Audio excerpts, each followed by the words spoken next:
Hello everyone. तो आज हम संस्कृत का थर्ड चैप्टर पढ़ेंगे, उपसर्ग प्रकरण।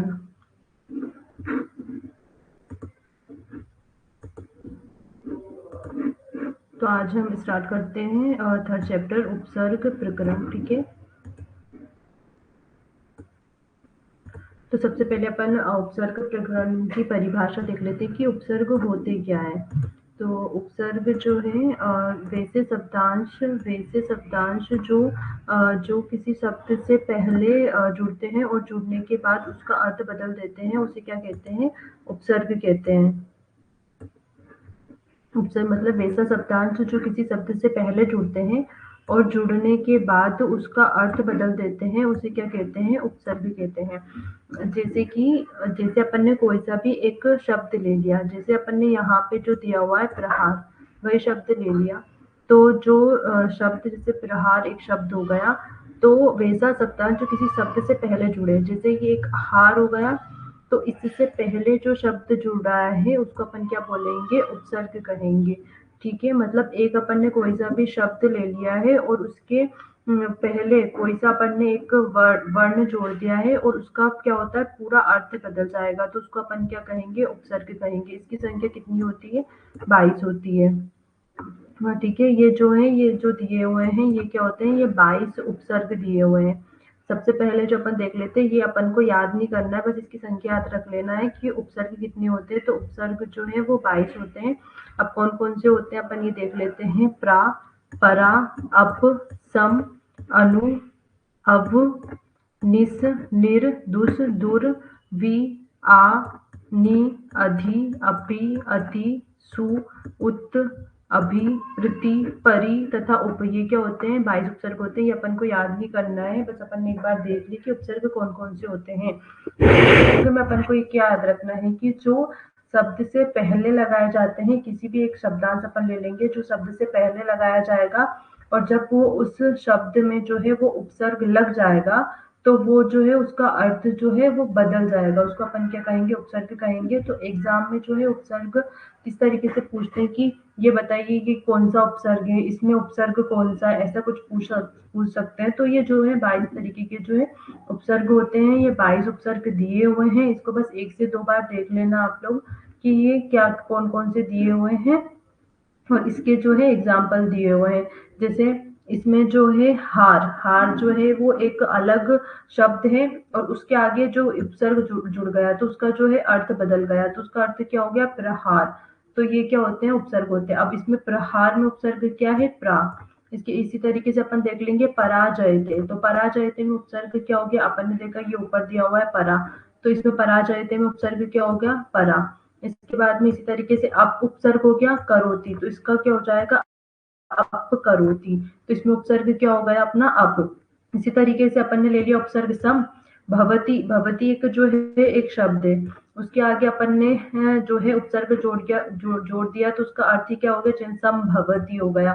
ठीक है। इसी तरीके से बाकी सब दिए हैं, जैसे नयति। नयति अपन ने एक शब्द ले लिया, उसके आगे अपन ने उपसर्ग जोड़ दिया दूर, तो इसका क्या हो जाएगा अर्थ? दुर्नयति। इसी तरीके से अपन ने ले लिया है जयति, उपसर्ग जोड़ दिया वी, तो ये क्या हो गया? विजयते। अनुभवा, ये सब क्या है? उपसर्ग दिए हुए हैं। अनु उपसर्ग दिया है, अब उपसर्ग दिया है, और ये बाद में जैसे भवा, भवा एक अलग शब्द है, उसके आगे अपन ने जोड़ दिया, तो इसका अर्थ ही चेंज हो गया। ये क्या हो गया? अनुभवा हो गया। गच्छति मतलब जाना होता है, इसके आगे अब लगा दिया, तो ये क्या हो गया अपना? अब गच्छति। इसी तरीके से निर्वृत्ति हो गया। साहस होता है, लेकिन उसके आगे अपन ने उपसर्ग दुस लगा दिया, तो ये क्या हो गया? दुस्साहस हो गया। ठीक है। इसी तरीके से बाकी सारे उपसर्ग के भी एग्जाम्पल अपन देख लेंगे। इसी तरीके से सभी उपसर्ग में यही होता है कि अपन ने ये इधर से एक उपसर्ग उठाया, कोई सा शब्द लिया, उसके आगे इसको लगा दिया, उसका अर्थ चेंज हो गया, उसको उपसर्ग बोलते हैं। तो ये एग्जाम में इसी तरीके से पूछते हैं कि उपसर्ग कितने कितने होते हैं। तो उपसर्ग जो होते हैं वो 22 होते हैं।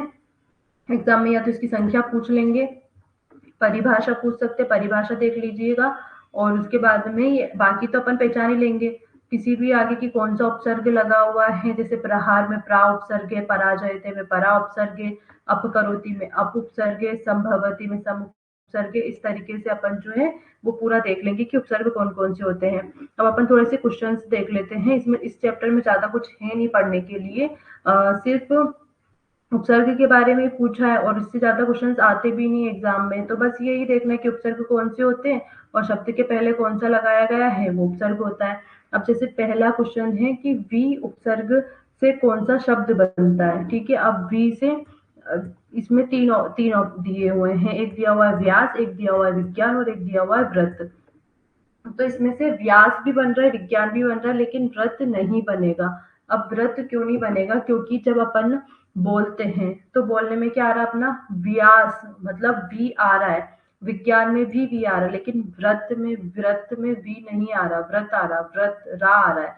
तो इसलिए ये जो है वो ये शब्द जो है वी उपसर्ग से नहीं बनेगा। कौन से शब्द बनेंगे? एक बनेगा व्यास, क्योंकि बोलने में क्या आ रहा है वी उपसर्ग आना चाहिए। व्रत में वी उपसर्ग नहीं आ रहा है। ऐसे जितने भी वी से बनेंगे भले वो इस तरीके से लिखा हो, लेकिन वो जो है वो उपसर्ग, तो इसमें कौन सा उपसर्ग होगा? वी।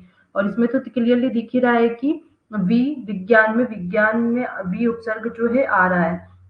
तो इस तरीके से भी देखना है। ऐसा अगर क्लियरली नहीं भी लिखा हुआ, जैसे व्यास में क्लियरली नहीं लिखा हुआ है कि वी उपसर्ग है, लेकिन जब आप बोलोगे, प्रोनाउंस करोगे तो देखना कि उसमें आ रहा है, मतलब वो उपसर्ग है।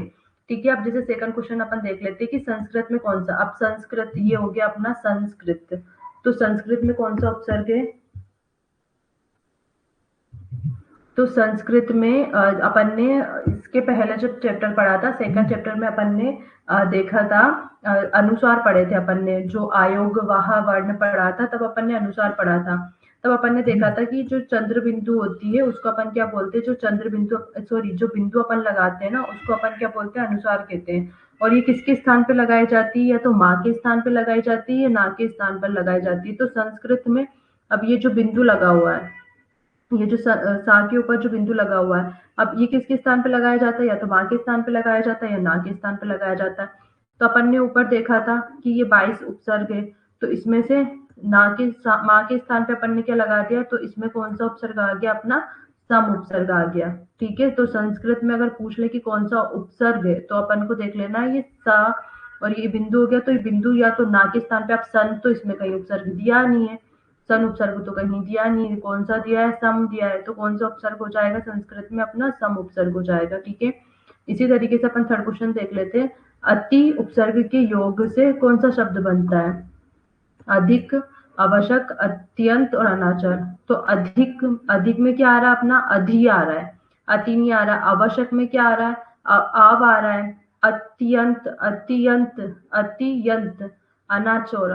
तो अतियंत, तो इसमें क्या आ रहा है अपना? अतियंत। तो ये क्या होगा अपना? अति उपसर्ग से कौन सा बनेगा? तो सी। ठीक है? इस तरीके से अपन को देखना है कि अधिक में नहीं आ रहा है, आवश्यक में नहीं आ रहा है। इसी तरीके से एग्जाम में पूछ लेंगे कि अति उपसर्ग के योग से या अव उपसर्ग के योग से कौन सा बन रहा है, तो अपन को बताना है। इसके बाद में अधि के उपसर्ग के योग से कौन सा शब्द बनता है, तो अधि ही पूछा है तो अधिक बन जाएगा, अति पूछा है तो अत्यंत बन गया। ठीक है?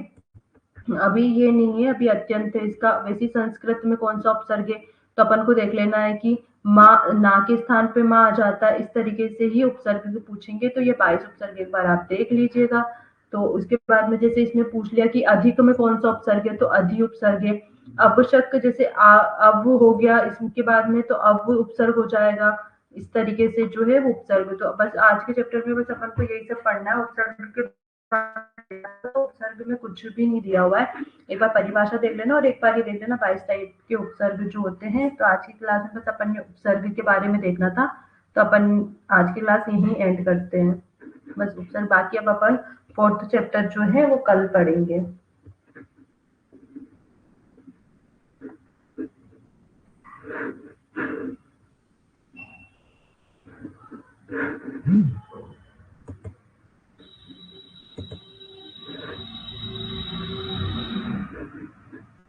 अगर आप लोगों को कोई डाउट हो तो आप पूछ सकते हैं,